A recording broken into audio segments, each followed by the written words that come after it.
Muito abençoado nesse louvor. Boa noite a todos. Bom receber vocês aqui.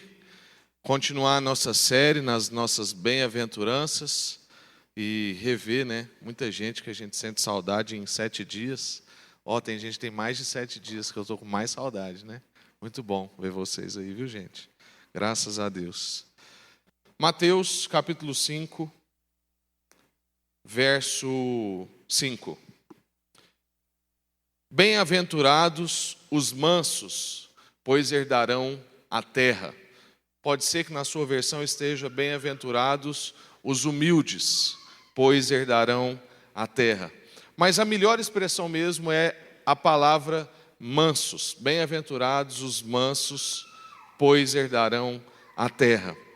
Nós já fizemos na semana passada uma bem-aventurança que estava na frente, que é fome e sede de justiça. Bem-aventurados que têm fome e sede de justiça. Nós conversamos aqui, tivemos o pastor Paulo Júnior, o Eliel, e foi um tempo assim tremendo, fantástico.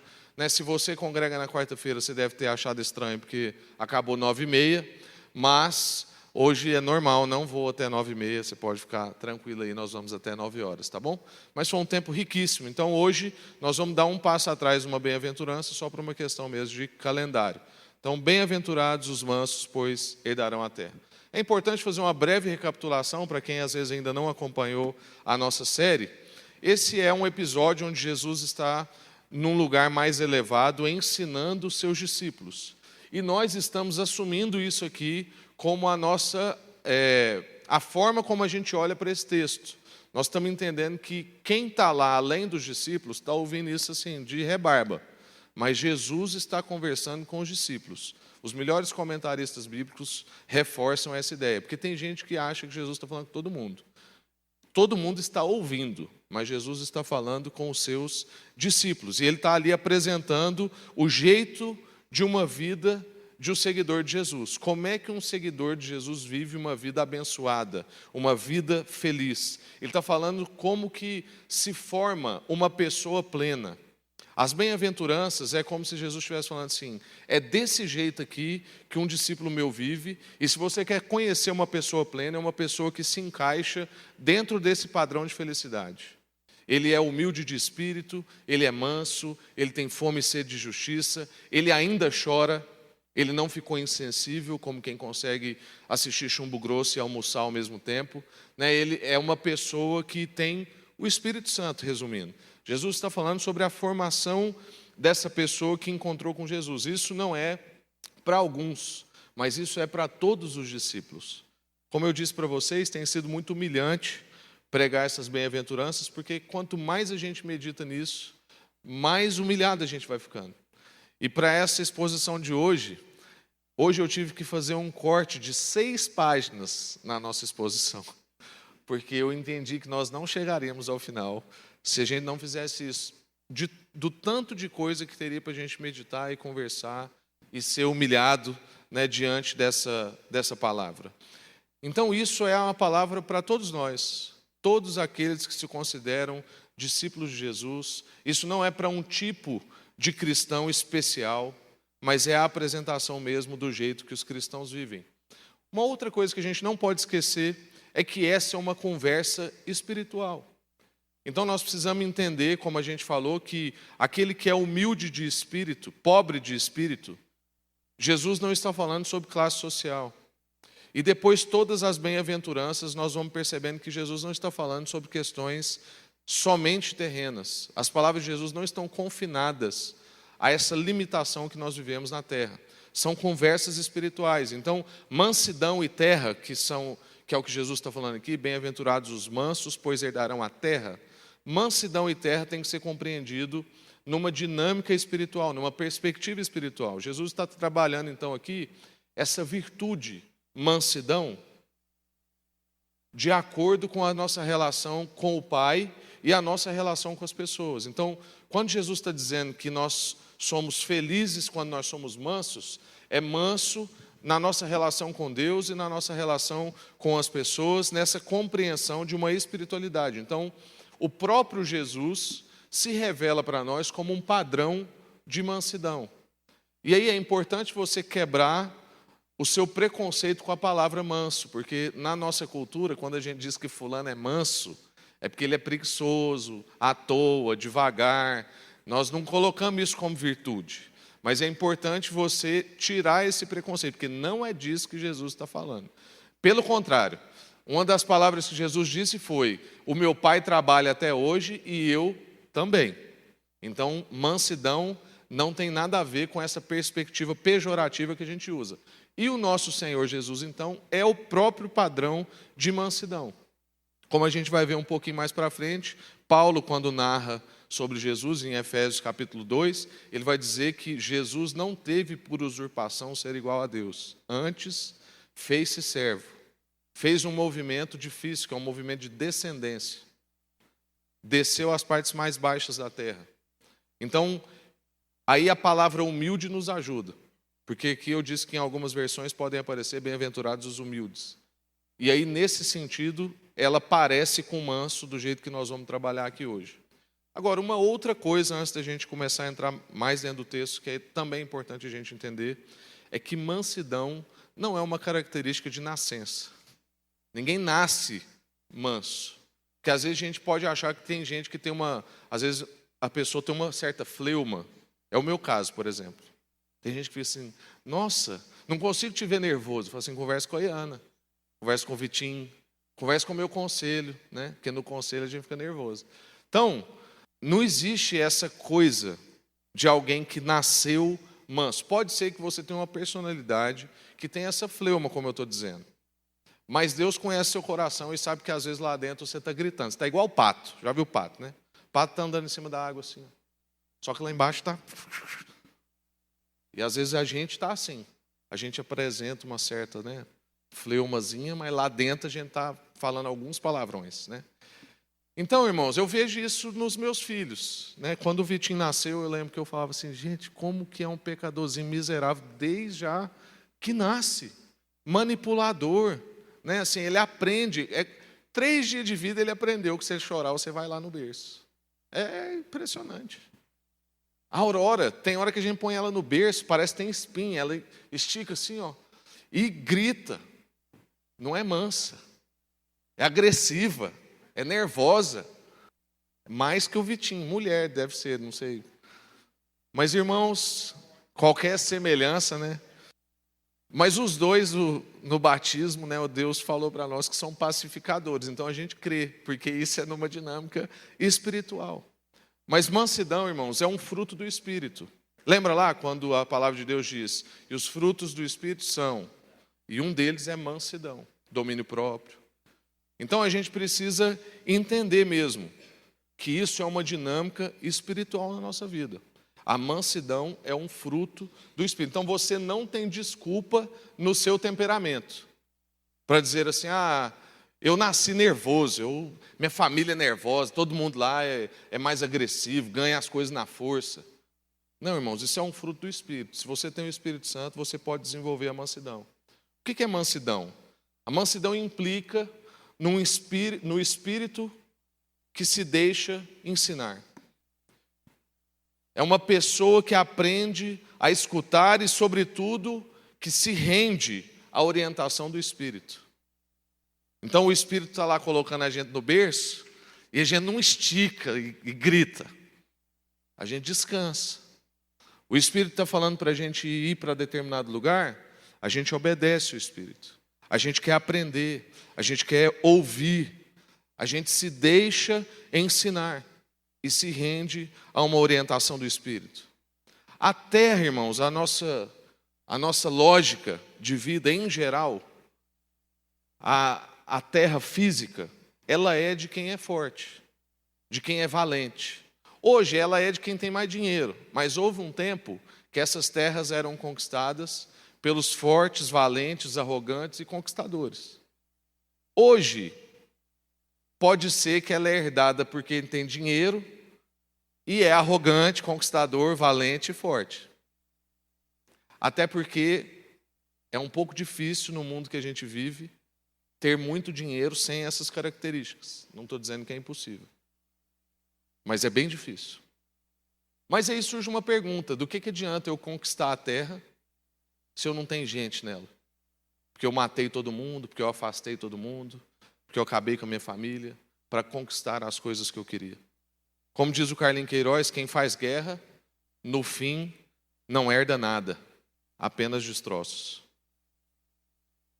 Então, às vezes, a gente está na nossa vida, guerreando com um tanto de gente, guerreando com as circunstâncias, e no fim, não vamos herdar nada, porque vamos herdar uma terra sem gente. E aí, qual o sentido disso? Os poderosos e os famosos ficam entre inimigos e bajuladores. E eu não creio que isso seja uma perspectiva de felicidade. E por que eu estou dizendo isso? Porque às vezes a gente acha, então, que essa é uma perspectiva de vida que vale a pena e que vai me trazer sucesso e felicidade. Eu ficar famoso e poderoso. Mas a verdade é que a gente vê que os famosos e poderosos não conseguem andar na rua sem um segurança, não conseguem fazer uma amizade sem achar que a pessoa tem uma segunda intenção, terceira intenção e tantas outras intenções. E, na verdade, essa pessoa não tem paz e nem liberdade. Ao contrário do que ela almejava, não é o que essa pessoa colhe. Bem-aventurados os mansos, porque herdarão a terra. Irmãos, mansidão não era um traço de felicidade daquele tempo de Jesus. O tempo que Jesus está compartilhando essa palavra, dizendo que felizes são aqueles que são mansos, era um tempo tenso politicamente, como a gente já conversou. Era um tempo de opressão imperial, o Império Romano estava fazendo pressão. O fato de Jesus conversar num monte, conversar num pasto e ter tanta gente, às vezes reunir 5.000, 10.000 pessoas, irmãos, não era porque é comum as pessoas ficarem vagando em pastos. É porque o Império Romano estava fazendo pressão nas pessoas e elas não estavam conseguindo viver na cidade. Elas estavam vivendo à margem, eram pessoas oprimidas. Era gente que estava tentando se estabelecer ao redor. Era gente que estava opressa, gente que estava num momento tenso, gente que estava com medo, gente que estava sendo abusada. E é por isso também que as pessoas sentam aos pés de Jesus. Porque Jesus é acolhedor, Jesus não quer usurpar de nada, Jesus não quer fazer campanha. E enquanto está todo mundo achando que Jesus tem que tomar o poder, Jesus não está conversando sobre o poder desse tempo. Era um tempo onde a violência fazia parte da cultura, tanto que um jeito de matar pessoas, de punir pessoas, era através da crucificação, ou exposição pública, como apedrejamento, queimar a pessoa publicamente. Era um tempo onde a violência convivia bem com a sociedade. Qualquer semelhança com os nossos dias é mera coincidência. Qualquer chumbo grosso, é mera coincidência. A violência fazia parte da cultura e, além disso, era um tempo de ostentação religiosa. Também, qualquer semelhança é mera coincidência. Onde as pessoas usavam da sua fé para oprimir, para julgar e para se colocar em lugares acima dos outros. Gente que dizimava da hortelã, como Jesus dizia. Mas não fazia isso porque fazia isso com alegria, ou porque entendia isso mesmo como parte da sua vida, como um privilégio de fazer parte dos desafios de um povo que era o povo de Deus, e também entendia que Deus é quem tinha dado tudo, então também estava tranquilo ele participar daquilo que eram os desafios do povo de Deus. Era gente que usava isso para fazer barganha com Deus e para oprimir pessoas, dizendo que ele não era tão bom quanto esse. Era gente que usava dos seus méritos religiosos para oprimir quem tinha menos. Era gente que batia no peito, orava em praça pública, falava em voz alta, mas não era porque a relação dele com Deus era boa. É porque ele queria usar isso para algum benefício. Mas mansidão também não é um traço do nosso tempo. Então mansidão não era um traço do tempo de Jesus, mas mansidão também não é um traço de felicidade hoje. A nossa cultura não ensina a esperar. A nossa cultura não ensina a ser humilde. A nossa cultura não ensina a priorizar as pessoas. As nossas referências, por exemplo, são referências de agressividade, de força, de sagacidade. Então tá lá, os desenhos que meu filho assiste. É sempre um heróizinho conquistando na força, na sagacidade, no poder. Envolve um pouco de agressividade. São as nossas referências. Eu não vou criar o meu filho dentro de uma bolha, se é isso que você está pensando. Ele assiste os desenhos. Eu vou ensinar para ele que nós vivemos dentro de outro paradigma. Mas não era um traço daquele tempo e não é um traço de hoje. Nem na igreja a gente não aprende a esperar. Então você vai ali no instituto, né? Eu não estou falando isso para denegrir o instituto, tá, irmãos? Porque talvez a escola institucionalmente tem nada, não tem culpa sobre isso. Mas você vai lá na frente do IP, um colégio cristão, e está lá um monte de pai com adesivo de igreja no carro, parando em faixa dupla, faixa tripla. Gente que para o carro atrás dos outros que estão estacionados direito e vai buscar o filho dele porque é rapidinho. E ele está com pressa. O outro não deve estar com pressa. A gente não aprende a esperar. A gente não é ensinado a ter humildade, a andar um pouco mais por causa de alguém, a deixar alguém passar na fila. A nossa fé, na verdade, parece que as pessoas ensinam que fé é para conquistar os primeiros lugares. E não porque eu tenho fé o suficiente, eu posso entregar os primeiros lugares e esperar um pouco mais. Quem precisa de primeiro lugar é quem não tem fé, gente. Quem tem fé pode esperar, ué. Para que a fé, então? Na nossa cultura, as pessoas querem se impor às outras, expressar a sua personalidade, marcar. Para a nova geração, lacrar. Né? Tem um esquema aí que é lacração agora. Fulano lacrou. A nossa cultura é assim. Cheia de manipulação e de dominação. Essas são as características que marcam o fio condutor de uma vida feliz no tempo presente. Ou para alcançar o sucesso no tempo presente. Mas Jesus apresenta a mansidão como um jeito feliz aos seus discípulos. Como a gente já disse antes, algumas semanas atrás, a Bíblia não é uma coleção de livros desconexos, mas ela é a narrativa de uma grande história. Então, nesse sentido, a gente precisa entender, é importante a gente perceber que essa afirmação que Jesus está dizendo sobre os mansos herdarem a terra é uma afirmação que faz relação com mansos herdando a terra lá em Salmos. Já mencionado lá em Salmo 37, se você quiser conferir, você vai ver lá que no Salmo 37, no verso 9, 11, 22 e 29, Deus está falando sobre isso antes de Cristo. E Jesus vem e reforça essa verdade, porque as Escrituras é uma única verdade e não uma coleção de livros. Salmo 37, 9 a 11 vai dizer: pois os maus serão eliminados, mas os que querem esperar no Senhor receberão a terra por herança. Um pouco de tempo e os ímpios não mais existirão. Por mais que os procure, não serão encontrados. Mas os humildes, os mansos, receberão a terra por herança e desfrutarão de pleno bem-estar. Poderíamos traduzir por felicidade. Continua depois dizendo que aqueles que o Senhor abençoa receberão a terra por herança, mas os que ele amaldiçoa serão eliminados. Verso 32. Verso 28 e 29 do Salmo 37. Pois o Senhor ama quem pratica a justiça e não abandonará os seus fiéis. Para sempre serão protegidos, mas a descendência dos ímpios será eliminada. Os justos, os humildes, os mansos herdarão a terra e nela habitarão para sempre. Jesus então está dizendo para os discípulos que herdar a terra só faz sentido quando essa herança for uma herança de irmãos. Porque como a gente já perguntou na nossa introdução, do que adianta eu herdar uma terra sem gente? Do que adianta eu conquistar, deixar minha família para trás, ficar inimigo de todos, fazer de espertão com alguns, e depois esses descobrem, e no fim eu estou sozinho, então eu estou herdando o quê?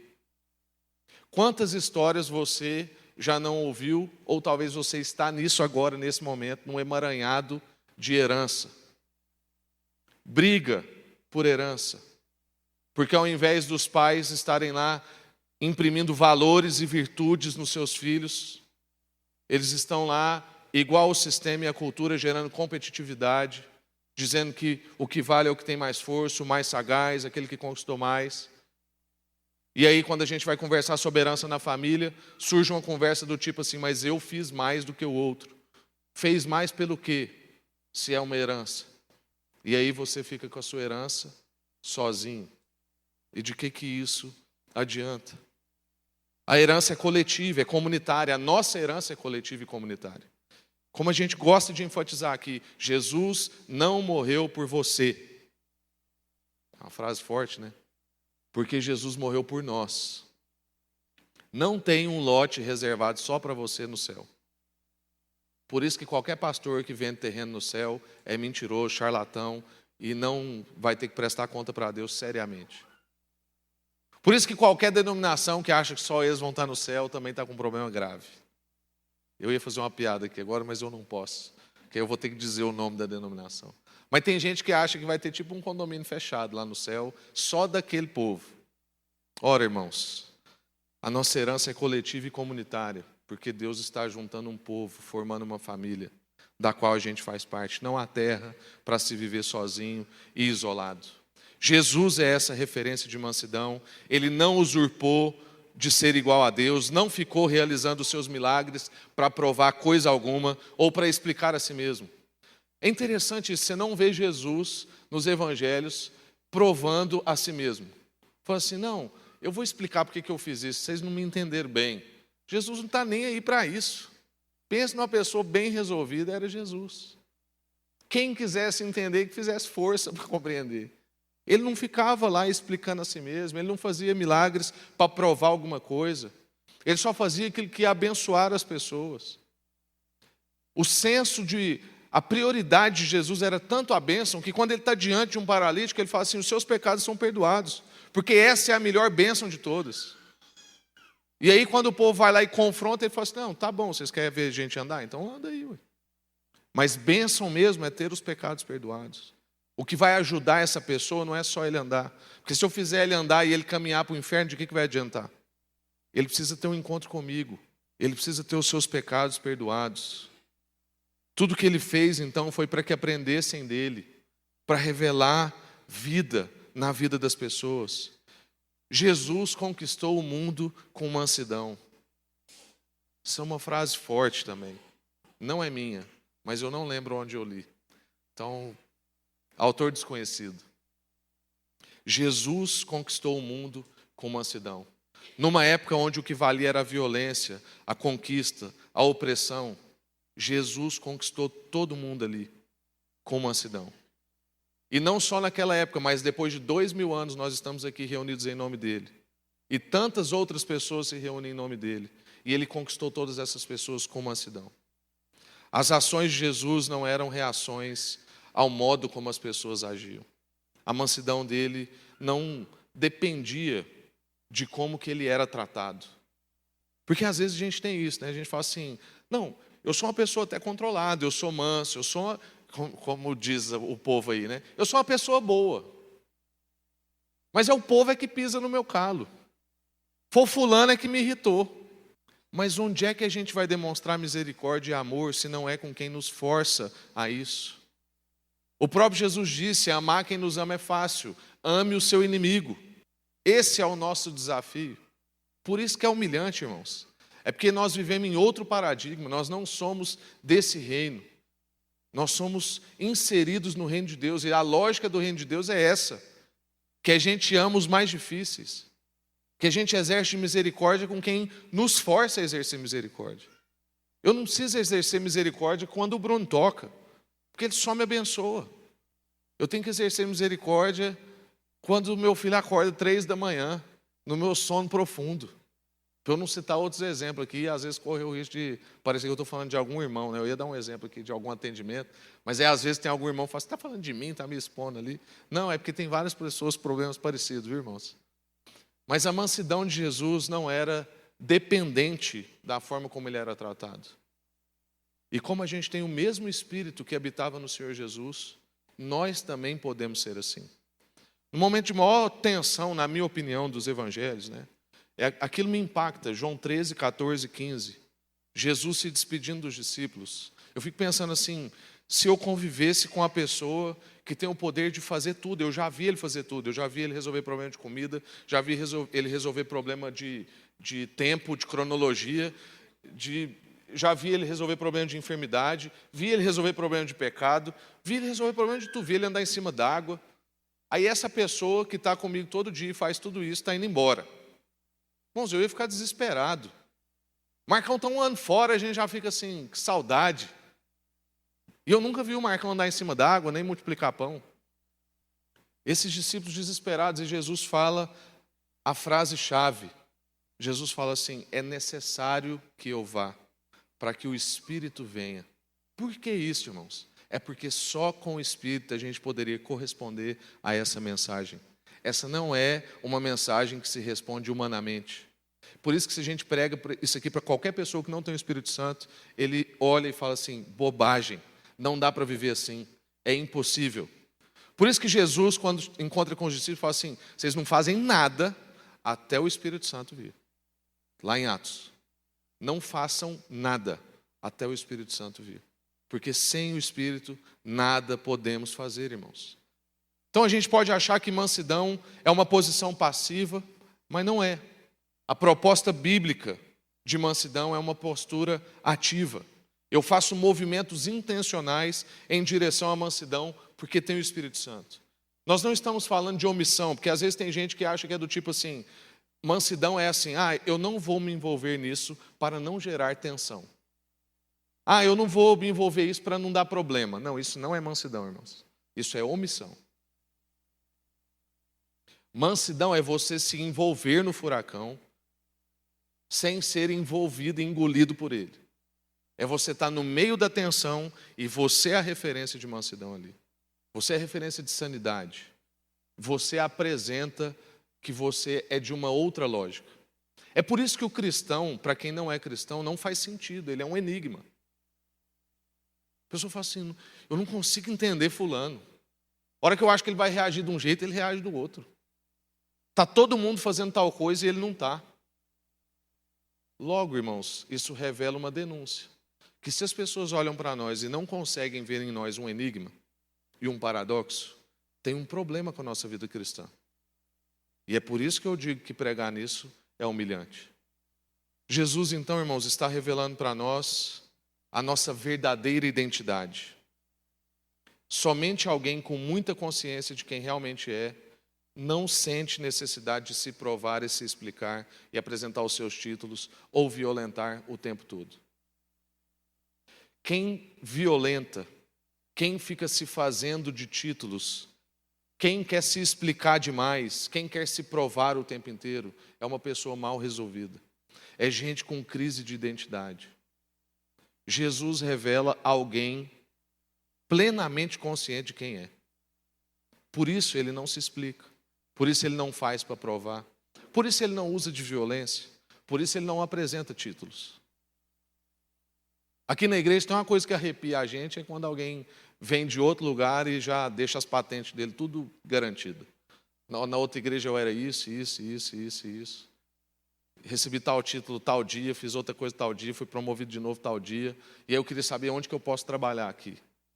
Falei: irmão, senta que lá vem a história. Nós precisamos conversar. Bem-aventurados os mansos, pois herdarão a terra. Não aqueles que apresentam títulos, não aqueles que usam de força, não aqueles que querem violentar. O domínio mundial, então, irmãos, está sendo entregue às mãos dos mansos. A humanidade pensa em termos de poder, força, agressividade, habilidades, autopreservação, autossegurança, para dominar o mundo. Então, sempre que a gente vê um filme sobre dominação mundial, ou a gente percebe as pessoas achando que vão dominar o mundo, entre aspas, nós vemos que eles estão usando esse tipo de categoria, de força, de poder, de agressividade, das suas habilidades ou da sua autossegurança, para o predomínio do mundo. Mas Jesus está apresentando para nós por quem realmente o mundo será dominado. Por que tipo de gente que o mundo vai ser dominado? Que tipo de gente que vai herdar a terra? Por quem, na verdade, a terra será dominada e herdada? Será pelos mansos. E agora nós estamos caminhando para a conclusão. Jesus continua apresentando a mansidão como o jeito de ser feliz hoje. Então o que nós vimos? Que mansidão não era uma característica de felicidade no tempo de Jesus, Mansidão não é uma característica de felicidade no nosso tempo, mas Jesus apresenta mansidão como uma característica de felicidade para os discípulos naquele tempo. Claro, com a ação do Espírito Santo. Mas a boa notícia para nós é que Jesus continua apresentando mansidão como uma característica de felicidade no tempo presente. Nós não estamos apresentando aqui uma vida de passividade. Jesus não está propondo isso para nós. O que Jesus está propondo para nós é uma vida proativa, que é capaz de lutar, de se indignar, de combater as forças do mal.